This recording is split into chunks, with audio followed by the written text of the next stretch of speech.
ಇವಾಗ ಚಳಿಗಾಲ, ರೋಡ್ ಸೈಡಲ್ಲಿ ತುಂಬ ಜನ ಪಾಪ ಬೆಡ್ಶೀಟ್ ಇಲ್ದಿರ ಚಳಿಯಲ್ಲಿ ಒದಲಾಡ್ತಾ ಇರ್ತಾರೆ. ಅವ್ರಿಗೆ ಮನೇಲಿ ಒಂದು 2-3 ಬೆಡ್ಶೀಟ್ ಇದೆ, ಅದನ್ನು ವಾಶ್ ಮಾಡಿ ಬಿಸಿಲಲ್ಲಿ ಹಾಕಿ ಒಣಗಿಸಿ ತೊಗೊಂಡೋಗಿ ಕೊಡೋಣ ಅಂತಿದ್ದೀನಿ. ನಿಮ್ಮ ಮನೇಲಿ ಏನಾದರೂ ಬೆಡ್ಶೀಟು ನಿಮಗೆ ಯೂಸ್ ಮಾಡದೇ ಇರೋದು ಏನಾದರೂ ಇದ್ದರೆ ದಯವಿಟ್ಟು ಅದನ್ನು ವಾಶ್ ಮಾಡಿ ಬಿಸಿಲಲ್ಲಿ ಹಾಕಿಸಿ ಒಣಗಿಸಿ ನಾನು ಕೊಡಿ, ನಾನು ತೊಗೊಂಡೋಗಿ ಕೊಡ್ತೀನಿ. Thank you. ಸೊ ಬೆಡ್ಶೀಟ್ನ ವಾಶ್ ಮಾಡಾಯಿತು, ಒಣಗಾಕಕ್ಕೆ ಹಾಕಿದ್ದೀನಿ. ಡ್ರೈ ಆದಮೇಲೆ ತೊಗೊಂಡೋಗಿ ಕೊಡ್ತೀನಿ. ಆಂಟಿ 3 ಬೆಡ್ಶೀಟ್ ಕೊಟ್ಟಿದ್ದಾರೆ. Thanks aunty. ಹಾಯ್ ಫ್ರೆಂಡ್ಸ್, ನಮ್ಮ ಪಕ್ಕದ ಮನೆ ಆಂಟಿ 4 ಬೆಡ್ಶೀಟ್ ಕೊಟ್ಟಿದ್ದಾರೆ. Hi aunty. Thanks aunty. Hi friends, ನಮ್ಮ ಪಕ್ಕದ ಮನೆ ಆಂಟಿ 4 ಬೆಡ್ಶೀಟ್ ಕೊಟ್ಟಿದ್ದಾರೆ. Thanks aunty. So friends, Bharat ಅಂದ್ಬಿಟ್ಟು, ಸೊ ಇವಾಗ ನಾನು ಭರತ್ತು ಹೋಗಿ ಕೊಡ್ತೀವಿ. ಸೊ ಮಾರ್ಕೆಟ್ ಹತ್ರ ಹೋದಾಗ ಒಬ್ಬರು ಕಾರ್ಬೋರ್ಡ್ ಶೀಟ್ ಹಾಕೊಂಡು ಮಲಗಿದ್ರು ಪಾಪ. ಅವ್ರಿಗೆ ನಾವು ಬೆಡ್ಶೀಟ್ ಕೊಟ್ರಿ.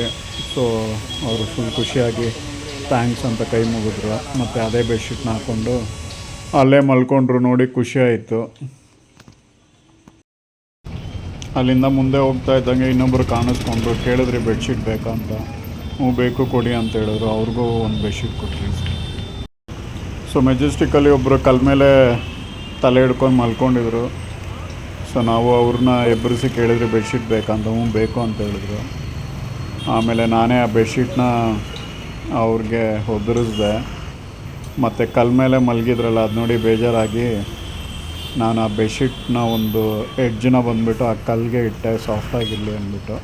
ಪಾಪ ಯಪ್ಪ ಅದರಲ್ಲೇ ಮಲ್ಕೊಂಡ. ನನಗೆ ಖುಷಿಯಾಯಿತು. ಕಾಸಿಲ್ಲ, ಬೆಡ್ಶೀಟ್ ಇದೆ. ನೆಕ್ಸ್ಟು ಮನೆ ಹತ್ರ ಬರಬೇಕಂದ್ರೆ ಒಂದು ಅಪ್ಪ ನಡ್ಕೊಂಡು ಹೋಗ್ತಾಯಿದ್ರು. ಬೆಡ್ಶೀಟ್ ಬೇಕಂದಿತ್ತು. ಬೇಕು ಅಂತ ಹೇಳಿದ್ರು. ಕಾಸು ಕೇಳ್ತಾಯಿದ್ರು. ನಾನು ಕಾಸಿಲ್ಲ ಸರ್, ಬೆಡ್ಶೀಟ್ ಬೇಕಾದ್ರೆ ಕೊಡ್ತೀನಿ ಅಂತ ಹೇಳಿದೆ. ಕಾಸಿದ್ರೆ ಕೊಡಿ ಅಂತ ತುಂಬ ಕೇಳಿದ್ರು. ನಾನು ಪರ್ಸ್ ಓಪನ್ ಮಾಡಿ ನೋಡಿದೆ, 15 ರೂಪಾಯಿ ಏನೋ ಇತ್ತು ನನ್ನ ಪರ್ಸಲ್ಲಿ. ಸೊ ಅದನ್ನು ಕೊಟ್ಟೆ. ಆಮೇಲೆ ಊಟ ತಂದು ಕೊಡ್ತೀನಿ ಅಂತ ಹೇಳಿದೆ.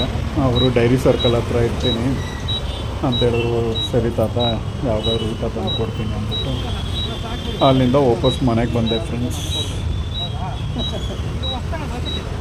ಇದು ನಮ್ಮದೇ ವಾಶ್ ಮಾಡಿ ಬಿಸಿಲಲ್ಲಿ ಹಾಕಿ ಒಣಗಿಸಿ ನಾನು ಮೆಜೆಸ್ಟಿಕಲ್ಲೆಲ್ಲ ಕೊಟ್ಬಿಟ್ಟು ಮನೆಗೆ ಹೋಗ್ತಾ ಇದ್ದೆ.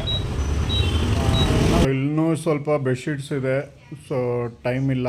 ನೆಕ್ಸ್ಟು ಸಾಟರ್ಡೆ ನೈಟ್ ಮಲಗಿರೋ ಟೈಮ್ಗೆ ಹೋಗಿ ಕೊಡೋಣ ಅಂತ ಪ್ಲ್ಯಾನ್ ಮಾಡಿದ್ದೀನಿ. ನಿಮ್ಮ ಮನೇಲಿ ಏನಾದರೂ ಬೆಡ್ಶೀಟು ಇತ್ತು ಅಂದರೆ, ಎಕ್ಸ್ಟ್ರಾ ಬೆಡ್ಶೀಟು ದಯವಿಟ್ಟು ಯಾರಾದರೂ ಯೂಸ್ಫುಲ್ ಆಗೋರಿಗೆ ಕೊಡಿ, ಉಪಕಾರ ಮಾಡಿ.